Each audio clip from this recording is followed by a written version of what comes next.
Hace 30 años, en el norte del Golfo de California, se estimaban alrededor de 500 vaquitas marinas. Hoy, los cálculos más recientes hablan de menos de 10. No estamos hablando de un siglo, ni de una guerra. Estamos hablando de 3 décadas. Aquí mismo, en aguas mexicanas. La pregunta no es solo por qué disminuyeron. La pregunta real es, ¿cómo pudo caer tan rápido una especie que casi nadie veía, pero que siempre estuvo ahí? La vaquita vive únicamente en el extremo norte del Golfo de California. No en todo el país, no en varios océanos.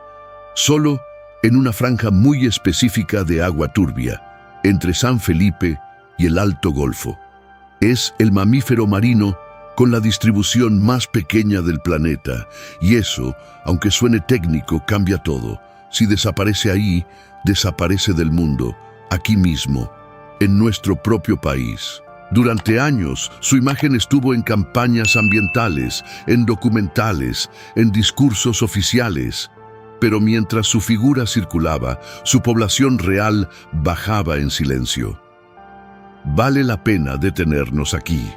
Estamos hablando de un animal que casi nadie ha visto en libertad, pero cuya ausencia tendría un peso ecológico enorme. No por romanticismo, porque es un indicador.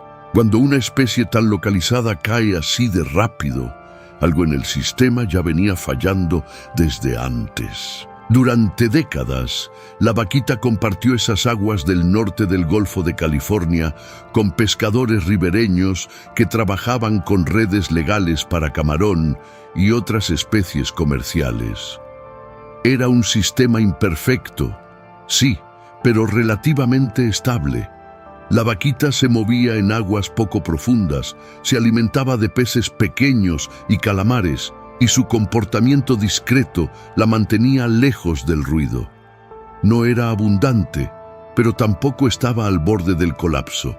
Si uno revisa los primeros registros formales de finales del siglo pasado, las estimaciones hablaban de varios cientos de individuos, no miles, pero suficientes para sostener una población funcional. Aquí es importante entender algo.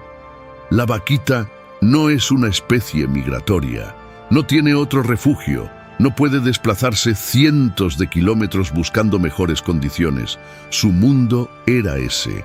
Y mientras ese mundo se mantuvo más o menos constante, ella también lo hizo. El equilibrio era frágil, pero existía. El quiebre no comenzó con la vaquita, comenzó con la Totoaba macdonaldi, un pez grande, endémico del mismo mar, cuya vejiga natatoria empezó a cotizarse en el mercado asiático como si fuera oro. De pronto, lo que antes era pesca local se convirtió en un negocio internacional. Y con eso llegaron las redes agalleras ilegales, mucho más resistentes y extensas que las tradicionales. Aquí cambia todo, porque la vaquita no necesita ser cazada para morir. Basta con que quede atrapada sin poder subir a respirar. A principios de los años 2000, las primeras alertas científicas ya hablaban de una caída sostenida. No era un desplome todavía, pero sí una señal clara. Más redes en el agua significaban más riesgo. Y lo que parecía una actividad puntual empezó a volverse constante. El sistema dejó de ser frágil y pasó a ser inestable. Y esa diferencia, aunque suene mínima, es enorme. Al principio, la reducción era preocupante, pero todavía parecía reversible. Las estimaciones pasaron de alrededor de 500 a poco más de 200 en menos de 2 décadas. Ya era grave, pero lo que realmente aceleró el proceso fue la consolidación del mercado ilegal de Totoaba. La demanda no bajó, al contrario, se organizó mejor. Las redes comenzaron a colocarse incluso dentro de zonas protegidas. En términos reales, eso significaba que la vaquita ya no tenía ni siquiera un refugio parcial. Cada temporada de pesca implicaba nuevas muertes accidentales. Y aquí aparece algo que casi nadie menciona. Una especie con una población pequeña no solo pierde individuos, pierde margen de error.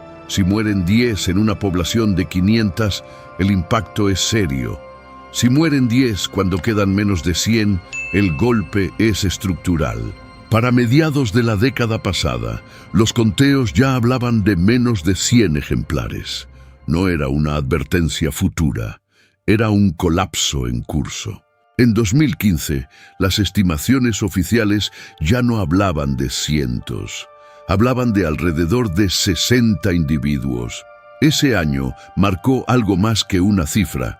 Fue cuando quedó claro que las medidas parciales no estaban funcionando. Se anunciaron vedas, se prometieron compensaciones económicas, se desplegó vigilancia. Pero en el agua seguían apareciendo redes, y cada red era una posibilidad concreta de muerte.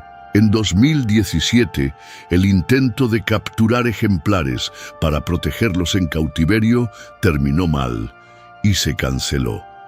Ahí muchos entendieron que no había plan alterno real. La población siguió cayendo hasta estimaciones de menos de 20 hacia finales de la década. Vale la pena detenernos aquí.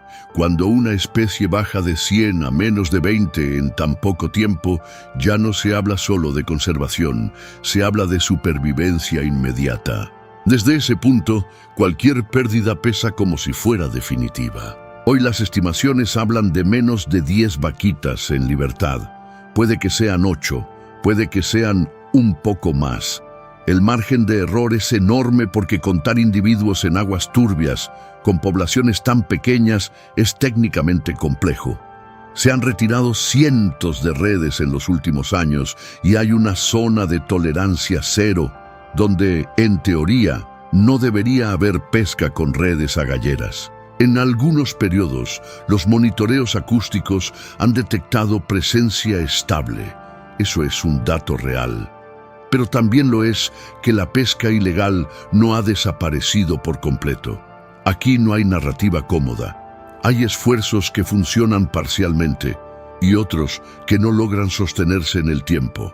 En términos biológicos, mientras nazcan más crías de las que mueren, existe posibilidad de recuperación. El problema es que con números tan bajos, cada temporada es una prueba, y esa prueba se repite año con año. Lo que pasó con la vaquita no fue un desastre repentino. No hubo un derrame gigantesco, ni una sola decisión que lo cambiara todo en una semana. Fue acumulativo. Redes que parecían temporales y se quedaron. Mercados lejanos que empezaron a pagar cifras impensables por una vejiga seca, autoridades rebasadas, comunidades atrapadas entre necesidad y ley, y en medio un animal que depende de subir a respirar cada pocos minutos. Si uno revisa los datos con calma, la caída de 500 a menos de 10 no es un misterio biológico. Es la suma de muchos pequeños permisos, muchas omisiones y varias apuestas fallidas. En nuestro propio país, en un espacio muy concreto del mar. Entender eso cambia la conversación, porque ya no es una historia abstracta sobre extinción. Es un proceso humano con consecuencias medibles. Y los procesos acumulativos suelen ser los más difíciles de frenar justo cuando ya se volvieron evidentes. Si te interesa entender estos procesos con calma, sin gritos y con datos sobre la mesa, este canal va exactamente de eso. Cada semana revisamos un caso distinto, aquí mismo, en nuestro contexto, tratando de reconstruir cómo ocurrió lo que parecía imposible. Si quieres seguir el siguiente análisis, suscríbete y dime en comentarios qué especie te gustaría que investiguemos, pero con nombre y región específicos. Nos vemos en el próximo caso.